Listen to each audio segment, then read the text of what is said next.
ధన్యవాదాలు అధ్యక్ష. గతంలో మనం చూసేవాళ్ళం సంఘ విద్రోహ శక్తులు అంటే ఏదో బయటి దేశాల నుంచి వచ్చి ఇక్కడ టెర్రరిస్ట్ యాక్టివిటీస్ చేసి ఇక్కడ యొక్క శాశ్వత వాతావరణాన్ని మన భారతదేశం వాతావరణాన్ని డిస్టర్బ్ చేయడానికి చేసే వాళ్ళని తీవ్రవాదులు అనేవాళ్ళము, సంఘ విద్రోహ శక్తులు అనేవాళ్ళము. కానీ 2019వ సంవత్సరం నుంచి దీని అర్థం మారిపోయింది. గత పాలకులు గాంజా అనే మత్తు పదార్థాన్ని రాష్ట్రం మొత్తం తీసుకొచ్చి ప్రజల మీద దాడులు అనేది పెరిగిపోయాయి. ఈ గాంజా సేవించిన వాళ్ళు సామాన్య ప్రజల మీద దాడులు చేయడము, వాళ్ళని ఇబ్బందులు గురి చేయడం జరుగుతూ ఉంది. అధ్యక్ష, ఒకప్పుడు గాంజా అనేది పెద్ద పెద్ద నగరాలకి, పెద్ద పెద్ద సిటీస్కి మాత్రమే పరిమితమయ్యేది ఉంది. ఆ సిటీస్లోనే పబ్బులలో, రెస్టారెంట్లో అవైలబుల్ ఉంది. ఇప్పుడు గాంజా అనేది చిన్న మండల స్థాయికి, గ్రామ స్థాయికి చేరుకోవడం జరిగింది. ఇప్పుడు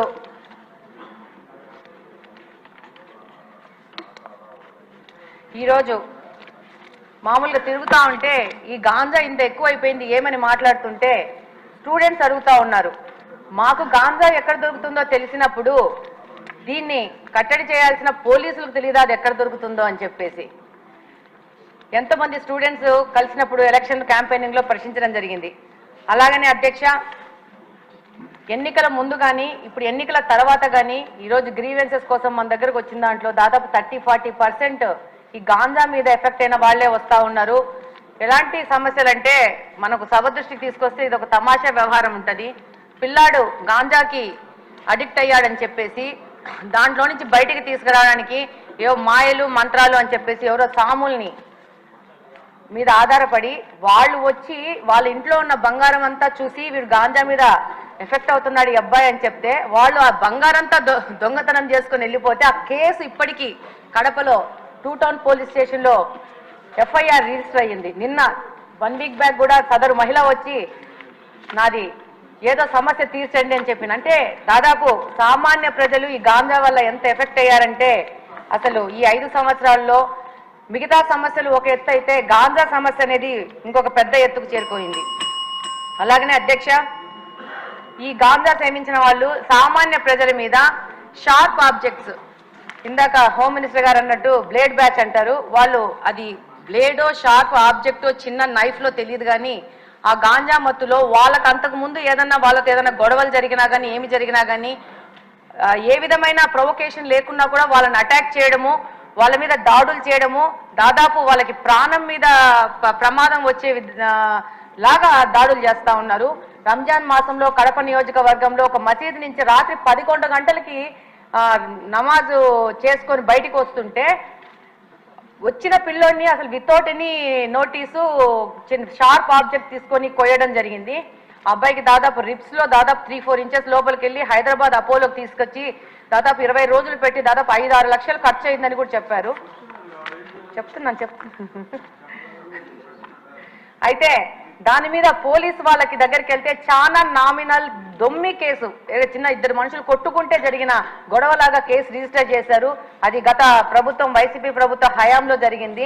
ఇలాంటి కేసెస్ చాలా ఉన్నాయి పోలీస్ డిపార్ట్మెంట్ దగ్గర. వాటన్నిటి కూడా మళ్ళీ చెక్ చేసేసి వాటిని సరైన FIR రిజిస్టర్ చేసి వాళ్ళకి న్యాయం చేయాలని కోరుకుంటున్నాను. అలాగనే ఈ గాంజా మీద ఒక స్పెషల్ టాస్క్ ఫోర్స్ ఏర్పాటు చేసి ప్రత్యేకంగా మీకు అవసరం ఉంటే నాకంత తెలియదు కాబట్టి స్పెషల్గా రిక్రూట్ చేసుకునైనా కూడా దీని మీద ముందుకు పోవాల్సిన అవసరం ఎంతగానో ఉంది. లేకపోతే సమాజం మొత్తము పాడైపోయే ప్రమాదం ఉంది. ధన్యవాదాలు అధ్యక్ష. ధన్యవాదాలు అధ్యక్ష. ఈ అసాంఘిక శక్తుల గురించి అదేవిధంగా ఈ బ్లేడ్ బ్యాచ్ నియంత్రణ గురించి ఒకసారి మాట్లాడాలనుకుంటే లాస్ట్ 5 ఇయర్స్లో నేను చాలా సందర్భాల్లో చెప్పాను అధ్యక్ష, పోలీసు వ్యవస్థని, పోలీస్ నిఘా వ్యవస్థని కూడా కంప్లీట్గా నిర్వీర్యం చేసే పరిస్థితి వచ్చింది అధ్యక్ష. ఎందుకు ఈ మాట చెప్తున్నానంటే లాస్ట్ 5 ఇయర్స్లోని కూడా అప్పుడు ముఖ్యమంత్రి జగన్మోహన్ రెడ్డి రోడ్డు మీదకి వస్తే పరదాలు కట్టడానికో, బారికేడ్లు వేయడానికో, లేకపోతే హౌస్ అరెస్టులు చేయడానికో వీటి మీద పెట్టిన దృష్టి అసాంఘిక శక్తుల్ని పట్టుకుందామని కానీ, నేరస్తులను పట్టుకుందామని కానీ, వాటిని పట్టుకునేడానికి ఉన్న సిస్టమ్ని కనీసం వాళ్ళు తిరిగి పునరుద్ధరించుకోవాలన్న తపన కూడా లేకుండా మొత్తం నిర్వీర్యం చేసిన పరిస్థితి వచ్చింది అధ్యక్ష. దాని పర్యవేక్షణలో భాగంగానే ఈ 5 సంవత్సరాల్లోని కూడా ఇంచుమించుగా మనం ఒకసారి కంపేర్ చేసుకుంటే బిఫోర్ 2014 మనకి టోటల్ కేసెస్ ఈ బ్లేడ్ బ్యాచ్కి సంబంధించి ఈస్ట్ గోదావరిలోనే ఒక ఈస్ట్ గోదావరిలో చూసుకుంటే 133 ఉంటే 2014-19 అదేవిధంగా 2014-19కి ఒక 400 ఉన్నాయి అధ్యక్ష. 2019-24లో ఒకసారి మనం చూసుకుంటే అధ్యక్ష దగ్గర కేసెస్ అవన్నీ కూడా దగ్గర డబుల్ అయిన పరిస్థితి అధ్యక్ష. వీళ్ళ మీద ఎన్ని పీడీ యాక్ట్లు పెట్టినా ఒక ఈస్ట్ గోదావరిలోనే ఇంచుమించుగా 500 వరకు కేసెస్ నమోదు బ్లేడ్ బ్యాచ్ ఐడెంటిఫికేషన్ చేయడం అధ్యక్ష. వీళ్ళే కాకుండా మనకి రాజమండ్రి అదేవిధంగా ఎన్టీఆర్ డిస్ట్రిక్ట్లోనే ఎక్కువ ఈ బ్లేడ్ బ్యాచ్ అనేది ఎక్కువగా ఐడెంటిఫికేషన్ అయి ఉంటుంది. వాళ్ళు ఇంచుమించుగా దగ్గర రెండు కలిపి ఈ మొన్న 2019-24లో దగ్గర 825 మందిని ఐడెంటిఫికేషన్ చేయడం జరిగింది అధ్యక్ష. ఐడెంటిఫై చేయడం ఒక ఎత్తు అయితే వీళ్ళు నియంత్రించే సిస్టమ్ అయితే పోలీస్ డిపార్ట్మెంట్లో లాస్ట్ 5 సంవత్సరాలు లేదు అధ్యక్ష. ఎందుకు ఈ మాట చెప్తున్నానంటే దగ్గర 15,000 సీసీ కెమెరాలు 2014-19 వరకు టీడీపీ హయాంలో పెడితే ఒక్క సీసీ కెమెరాని పెట్టకపోవడం సరికదా, ఉన్న సీసీ కెమెరాలను కూడా పునరుద్ధరించుకోకపోవడం అనేది నిజంగా ఒక సిగ్గుచేడు అధ్యక్ష. ఎందుకంటే ఎక్కడికి అంటే మీలాంటి వాళ్ళు పెట్టేటప్పుడు సీసీ కెమెరాలు బాగా పనిచేస్తాయి సార్. అప్పుడు తీసేసి వీడియో తీశారు కదా సార్ మిమ్మల్ని చూపించడానికి, డైరెక్ట్ వీడియోలో చూపించుకున్నారు. విషయం ఏంటంటే సీసీ కెమెరాలు తీసేయడం, సీసీ కెమెరాలు పునరుద్ధరించుకోకపోవడం ఒక ఎత్తు అయితే కనీసం మనం ఒక క్రిమినల్ని పట్టుకున్న తర్వాత అతని క్రిమినల్ బ్యాక్గ్రౌండ్ మనం చెక్ చేయడానికి automated finger print identification system అని చెప్పి అది కూడా చంద్రబాబు నాయుడు గారి హయాంలో మనం పెట్టడం జరిగింది. దాన్ని కూడా డబ్బులు కట్టగా దాన్ని కూడా కంప్లీట్గా నిర్వీర్యం చేసిన పరిస్థితి అధ్యక్ష. అవే కాకుండా మనకి ఇంతకు ముందు ఏదైనా ఈ బ్లేడ్ బ్యాచ్ కానీ ఎవరైనా అసాంఘిక శక్తులు ఎక్కడైనా ఊర్లలో వెళితే ఆ హౌసెస్ దగ్గర కూడా మానిటరింగ్ చేసేవాళ్ళం అధ్యక్ష. ఇంచుమించుగా వాటికి సంబంధించి LHMS అని చెప్పి దాని ద్వారా కూడా లాక్డ్ హౌసెస్ ఏదైతే ఉందో అక్కడ కూడా మానిటరింగ్ ఏర్పాటు చేసి అక్కడ సీసీ క్యామ్స్ ఏర్పాటు చేసుకుని వాళ్ళు వచ్చేటంత వరకు భద్రత కల్పించడం, అంటే మామూలు మైన్యూర్ లెవెల్ వరకు కూడా పోలీసింగ్ వెళ్ళి వాళ్ళు భద్రత కల్పించే పరిస్థితులు లాస్ట్ గవర్నమెంట్లో ఉండేది. ఈ గవర్నమెంట్ ఎప్పుడైతే నిర్వీర్యం చేసిందో పోలీసు వ్యవస్థని, మీరు అన్నట్టుగా మొత్తం అరాచక శక్తులు అసాంఘిక శక్తులు అరాచక శక్తులు అంటే ఇందాక మేడం గౌరవ ఎమ్మెల్యేగా చెప్పినట్టు ఎవరో బ్లేడ్ బ్యాచ్ అనో ఇంతకుముందు ఎక్కడి నుంచో వచ్చారు, పై దేశాల నుంచి వచ్చారు, పై రాష్ట్రాల నుంచి వచ్చారు, బీహార్ బ్యాచ్ అక్కడ బ్యాచ్ ఇక్కడ బ్యాచ్ అనుకునే వాళ్ళు. ఇప్పుడు అలా కాదు, అది ఆ బ్యాచ్ ఈ బ్యాచ్ కాదు, వైసీపీ బ్యాచ్ అన్నట్టుగా అసాంఘిక శక్తులు ఎక్కువగా అయిపోయి ఈరోజు కనీసం రాముల్లో గుడికి భద్రత లేదు, బడికి భద్రత లేకుండా అయిపోయింది అధ్యక్ష. లాస్ట్ 5 సంవత్సరాలు కూడా బడిలోనున్న అక్కడికి వెళ్ళి అసాంఘిక కార్యకలాపాలు, ఈవెన్ ఒక రోజు స్కూల్ లాక్ చేసి ఉంటే అక్కడికి వెళ్తే సోమవారం మార్నింగ్ అక్కడికి స్కూల్ ఓపెన్ చేస్తే బీరు బాటిళ్ళు అక్కడ కైనీ ప్యాకెట్లు అవి కనిపించే పరిస్థితి. అలా అదేవిధంగా గుడిలోకి వెళ్తే గుడి విగ్రహాలను ఎత్తుకుపోయే పరిస్థితి లాస్ట్ 5 సంవత్సరాలు చూసాం అధ్యక్ష. ఒకటి అధ్యక్ష, ఈ రోజు ఈ గంజాయి గురించి చెప్పారు అధ్యక్ష. ఈ గంజా లాస్ట్ 5 yearsలో కూడా కంప్లీట్గా వదిలేశారు అధ్యక్ష. ఎంత దారుణంగా వదిలేశారంటే, అంటే ఈ విషయం ఇక్కడ కూడా ప్రస్తావించాలి కాబట్టి చెప్తున్నా. ఎక్సైజ్ డిపార్ట్మెంట్కి ఇంతకుముందు ఒక పవర్ ఉండేది అధ్యక్ష. గాంజాని డిస్ట్రాయ్ చేయడానికి కానీ గాంజా మొక్కల్ని ధ్వంసం చేయడానికి కాల్చడానికి వాళ్ళకి ఒక సిస్టమ్ ఉండేది అధ్యక్ష. దీన్ని ఎప్పుడైతే సెబ్కి ఇచ్చారో ఈ ఎక్సైజ్ డిపార్ట్మెంట్కి వాళ్ళకి కూడా అటువంటి పరిస్థితి ఏమీ లేదు.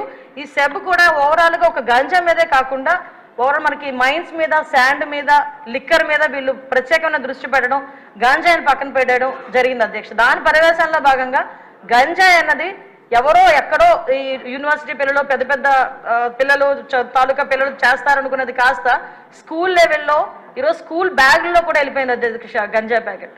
సో మేము ఇప్పుడు ఈ గంజా మత్తులోనే ఈ బ్లేడ్ బ్యాచ్ కూడా విచక్షణ కోల్పోయి అడ్డొచ్చిన వాళ్ళందరినీ కూడా ఇష్టానుసారంగా ఆ బ్లేడ్తోని చేయటం, హర్ట్ చేయటం. అందులో భాగంగానే ఇందాక గౌరవ సభ్యులు చెప్పినట్టుగా మన ఎలక్షన్ క్యాన్వాసింగ్ లో భాగంగా పవన్ కళ్యాణ్ గారు వెళ్ళేటప్పుడు పవన్ కళ్యాణ్ గారి మీద కూడా దాడి చేయటం బ్లేడ్ బ్యాచ్. అంటే వాళ్ళకు ఒక విచక్షణ కోల్పోయి ఇలాంటి వాళ్ళని హైయర్ చేసుకుంటారు అధ్యక్ష. కొన్ని రాజకీయ పార్టీలు అసాంఘిక శక్తుల్ని ఇలాంటి వాళ్ళని హైయర్ చేసుకుని గుంపుల్లో పంపించి కూడా ఇలాంటి పనులు కూడా చేస్తున్నారు అధ్యక్ష. వీళ్ళకి గంజాయి దొరకకపోతే వైట్నర్ స్మెల్ గట్టిగా తీసి దాంతో కూడా వాళ్ళు మత్తు తెచ్చుకొని వాళ్ళు ఇలాంటి అసాంఘిక కార్యకలాపాలు, అంటే అసాంఘిక కార్యకలాపాలు ఈజీ మనీ గురించి పిల్లలు పాడైపోతున్నారు, పిల్లలు దానికి అడిక్ట్ అయిపోతున్నారు అన్న విషయం అయితే మా దృష్టికి వచ్చింది అధ్యక్ష. దీని మీద నార్కోటిక్ టాస్క్ ఫోర్స్ మొన్ననే క్యాబినెట్ సబ్ కమిటీ కూడా ఏర్పాటు చేయడం జరిగింది. గాంజా గురించి ఎడ్యుకేషన్ డిపార్ట్మెంట్, మన అదేవిధంగా home department, tribal welfare department, excise department, health డిపార్ట్మెంట్తో కలిపి ఒక సబ్ కమిటీ కూడా ఏర్పాటు చేయడం జరిగింది. నార్కోటిక్ టాస్క్ ఫోర్స్ కూడా ఒక అతి తొందరలో క్యాబినెట్ కూడా ఆమోదం పొందిన తర్వాత narcotic task force with special ఆఫీసర్స్తో పాటు ఏర్పాటు చేయడం జరుగుతుంది. వీటితో పాటు ఒక టోల్ ఫ్రీ నెంబర్ కూడా ఇస్తున్నాం. గాంజాకి ఎస్పెషల్లీ గాంజా పర్పస్లో ఒక టోల్ ఫ్రీ నెంబర్ కూడా ఏర్పాటు చేయడం జరుగుతుంది. సో ఇవన్నీ ఒక ఎత్తు అయితే అధ్యక్ష. ఈరోజు నేను మళ్ళీ